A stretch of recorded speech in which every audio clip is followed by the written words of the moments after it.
All right, hello everybody. Today we're going to be proving that strongly independent set is NP complete. So first here we have the definition of the language. I've written out a little bit of this for the sake of time. But we have this language SIS, and it has a graph and a value k, so some g and k, where we will accept if this graph has a strongly independent set of size k, very similar to the independent set problem, but not exactly the same, as I'll discuss here. So the definition of a strongly independent set. Note that this is the language on the left here. I've used the same acronym just for the sake of time. But the definition of a strongly independent set itself is a subset of vertices that do not share an edge nor a neighbor. Okay, so we have this new addition to the previous independent set definition, which was just, vertices cannot share an edge, but these can also not share a neighbor. So I have two example graphs here, one on the left and one on the right. This graph on the left has an independent set of size 2 because these vertices are not sharing any edges. So this problem should be familiar to you. It's the one we've done in lecture a couple times. But these two vertices do not share any edges, so they form an independent set of size 2. However, on this graph, the same graph does not have a strongly independent set of size 2, because once you choose the first vertex, like let's say this left one, V1, you cannot make a choice of the second vertex such that the two vertices do not share a neighbor, right? Because that's part of this definition where the vertices can no longer share neighbors. However, on the right side, this graph does have a strongly independent set of size 2. So these green vertices, these vertices highlighted in green, form a strongly independent set of size 2 because they do not share any neighbors, right? They are completely isolated. So this vertex on the left has these two neighbors up and down, and this vertex on the right has only this neighbor on its left. Okay, so if we're going to prove this problem is NP complete, we need to prove two things. One, that it's in NP. So the first step is that this problem is in NP, and the second step is that this problem is in NP hard. The first step is pretty easy. All we need to do is show a polytime verifier. So let's do that. This is usually some pseudocode. So we can have a verifier, which takes in the graph, the value k, and then the candidate. And here the candidate is a subset of vertices, is a set of vertices. Okay. So the first step here is to verify that the vertices in C are actually in G. I think it's kind of up for debate whether you need to do this step. I would just do it to be safe. And this is pretty clearly on the order of V squared. If you just do a simple nested for loop, right? Loop through all the vertices in C, loop through all the vertices in G, and cross-reference. Shouldn't be too bad there. So step 2 then would be to verify that all of the vertices in C do not share an edge, and that they do not share a neighbor. So you can do this there's probably a million ways you could do this, but I'm just going to loop through for each. Maybe we'll say U. I'll say V for each V in C. We need to make sure that none of the other vertices share an edge. So let's just say for each edge VU, verify U not in C. There's a couple ways to express this. I think this is the most clear. But we also need to make sure that none of the extended, like one more hop vertices are in C. So once again, if we have this little pattern where this is U, this is V, this is U, this is maybe W, we need to make sure for every V, U isn't in C, and then that W isn't in C. Because remember, none of the vertices in C can share a neighbor, right? So W cannot be in C because then they would share the neighbor U. So we need to verify U is not in C. And then for each UW, verify W, not in C. Okay, so this is takes a little bit longer than the previous step. So we have some order V on the outside. I mean, we can just grossly over approximate here. It does not matter because it's still going to be polytime. This can also be order V, and then this could potentially go through all the edges again. Yeah, and then, I mean, you can even have this additional vertex here. And so then overall, this is kind of nested here. So we have this, so let's do overall complexity here. This would be OV squared for that first part, plus O of V. So this is nested, so we could potentially do this on the order of E times, where, you know, V is the number of vertices, E is the number of edges. And then this part is also nested, where we have some E here. And then, I mean, just to be safe, there's probably like a much more efficient way to do this, but we could say something like this. And once again, these are all polynomials of some form. I mean, we can, you know, say that maybe the order of E is something like V squared if you were to use a adjacency matrix formulation for the string. And this is clearly polynomial, right? So this is all on the order of some O VK, right? And so then we have a polynomial time verifier here. So once again, don't worry about being super tight on the bounds here. Don't worry about having the most efficient verifier ever. Just as long as you're doing some loops on like a linear form of the input, it's fine. Just don't get exponential, right? So no backtracking with recursion type stuff. Yeah, it should be good there. Not too hard. Okay, on to the harder part. So the harder part is showing that the strongly independent set is in NP complete or NP hard. And what this is a, so a way to do this is a polytime reduction from something previously known to be NP hard. So you can do something like this with independent set. It's the NP complete problem, which is therefore in NP hard. So we're going to do from independent set. I think it should be pretty clear the reduction target in this problem, because strongly independent set is just a more restricted form of independent set. So for all of these problems, we are going to assume that you have a strongly independent set solver. So the problem you're trying to prove is NP complete. You assume you can solve that in polynomial time. And then what we're doing is showing that, like if we want to solve IS, and that takes a G and a K, then we can do that by doing some poly ops, so like some poly reduction of the problem, and then using some SIS solver. So let me do that in the same form, where you pass in the potentially changed arguments just as long as it's a polynomial number of operations, right? Okay, so let's talk ideas here. How are we going to approach this? So it's obviously similar to independent set, but how are they different? I like this example, this diamond, because it's one that works for independent set, but not strongly independent set of size 2. So if we want to solve independent set using our strongly independent set solver, we need to like model the constraints, right? So we need to model the independent set constraints as strongly independent sets constraints.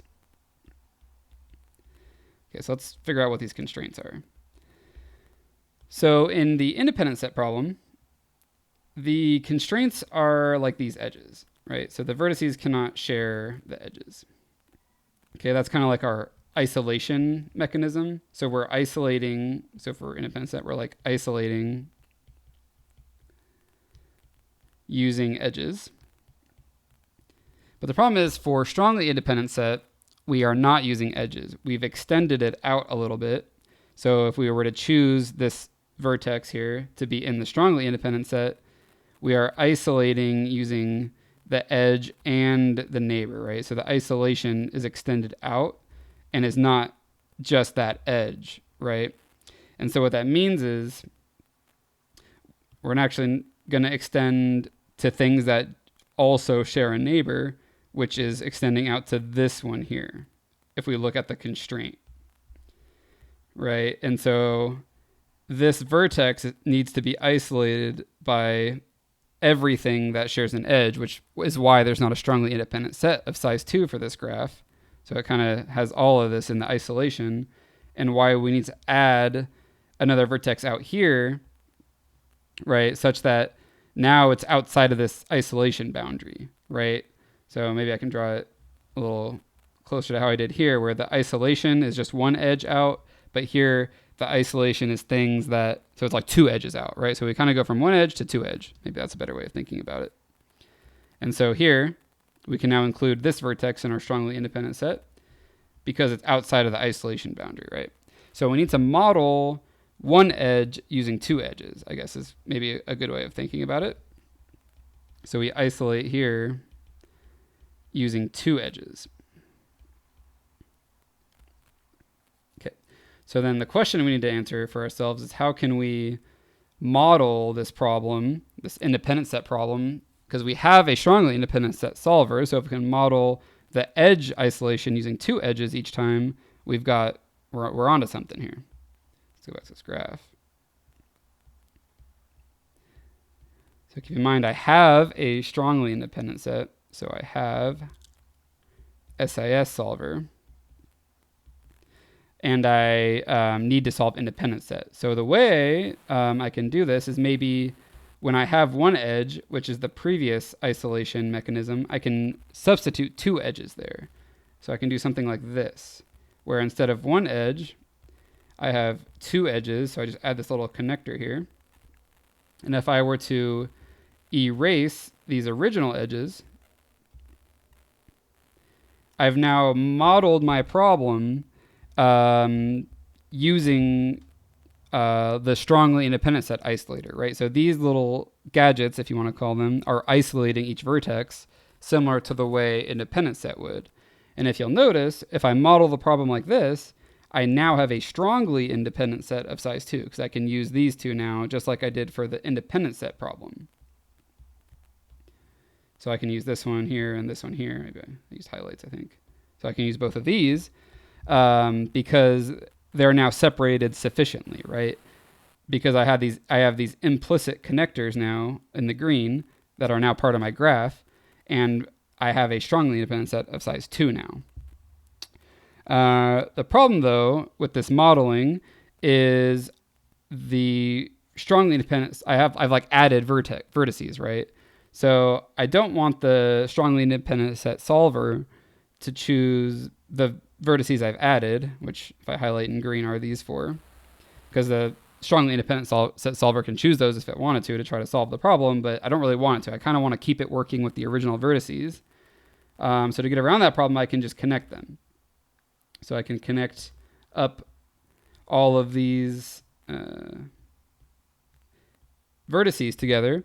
So now the solver cannot choose those vertices when solving the problem because they're all connected, right? They all share edges, so they cannot be chosen as part of the subset. So now the strongly independent solver is forced to use the original vertices, and that's exactly what we want because we want to solve the independent set solver. We want to solve the independent set problem, but using this new solver. So we've changed the constraints. So the key idea is that we've modeled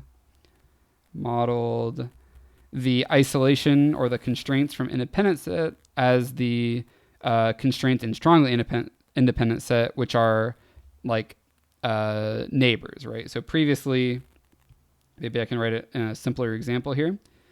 So independent set, if you have this simplest form, these two vertices cannot be in the independent set, right? Because they share an edge, so you have to have one or the other.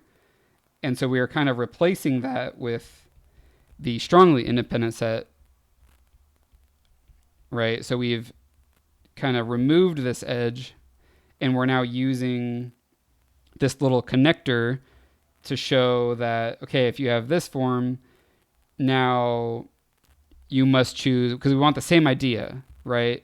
Now you can only choose like this V1 or this V2, but not both, right? So do you see maybe how we've modeled the one edge problem, which is independent set, as a two edge problem using strongly independent set by doing the replacement, right? So we're using this little gadget in place of the original gadget, right, to change the problem so that the solver for our new one works for the old one. Okay, so the actual reduction is what you'd have to show on an exam. So the polytime reduction would kind of look like this. So we have an independent set solver, and that takes a G and a K.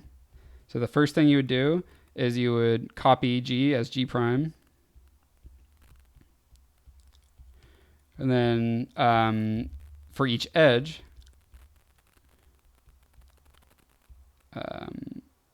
UV in G prime, add a vertex W, and then also add edge UW, and then add edge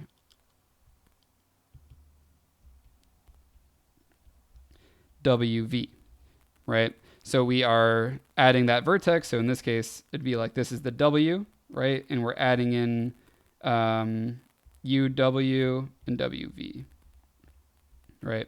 So we're adding those to our graph. And then we need to remove the old edges.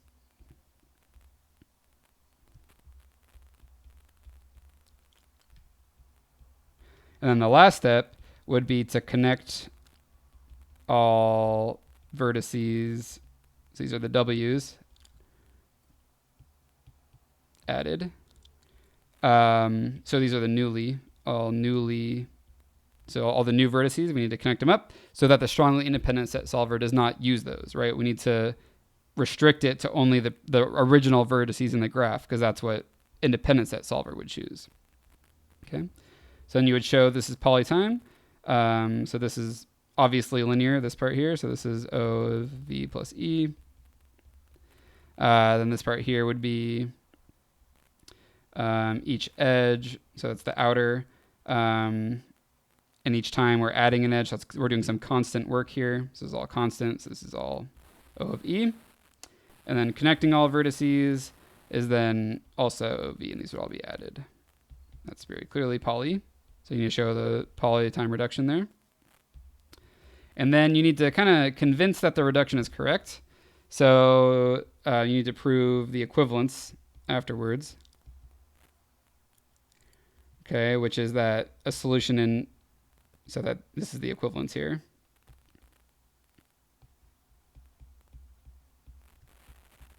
Okay, so we can start with the first kind of direction.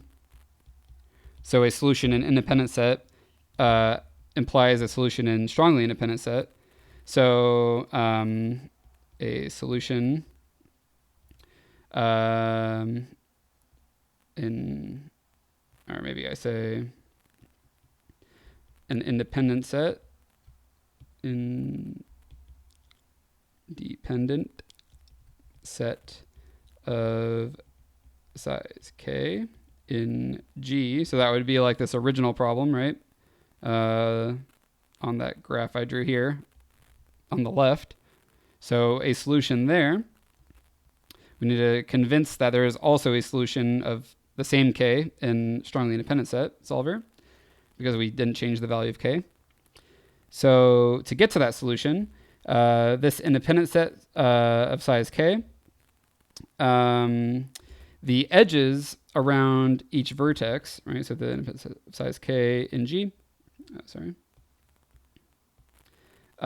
will have, let's see, maybe, so we'll have K vertices that do not share an edge, which means each edge has this form where one is selected in the independent set and the other is not. And so in G prime, each edge is now represented as a vertex connector like so. So we've replaced like that. And this vertex connector will separate the two vertices.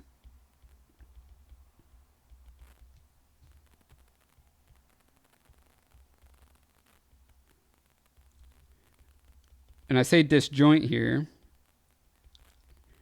because only one of them could have been added, right? So, for example, like this one, so if this was the one that was in the vertex cover, this other vertex over here, so if this is our connector, the vertex on the right here could not have been in the original independent set, right?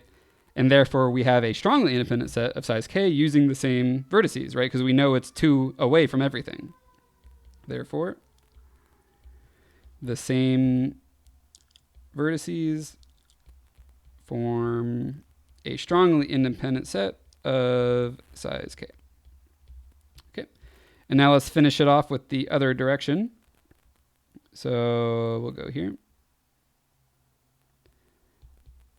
SIS to IS. So a solution to SIS of size k in G prime will contain k vertices separated by the added connectors. And these added connectors represent edges in the original graph.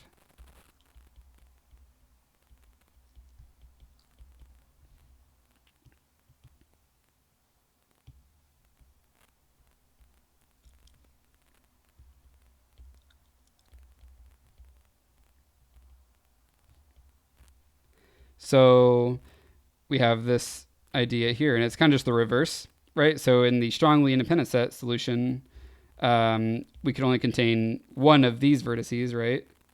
And this little connector maps, so this is in G prime, to this in G. So we can always just simply select the same vertices, right?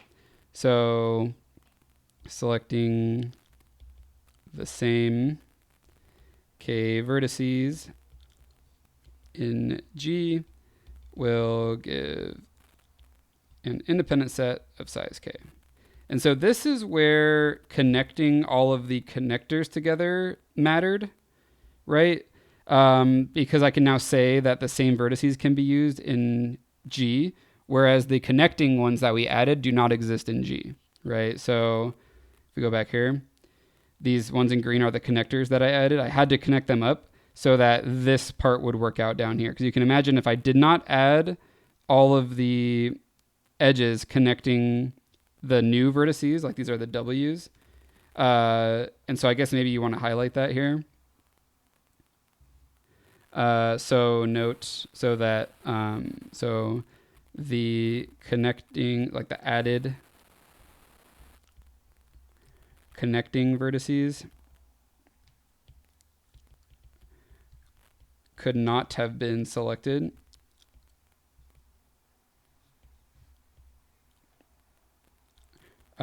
because they were entirely connected. So I kind of overloaded the word connector here. But these are like the gadget. So maybe I call them gadget. So the gadget vertices, the ones we added, right, could not have been selected because they were entirely connected. And so we've proved both directions here. So the reduction is equivalent. We've shown that we can perform the reduction in polynomial time. And we've done the verifier. So that proves that strongly independent set is NP complete. Thank you for watching, and I'll see you in the next one.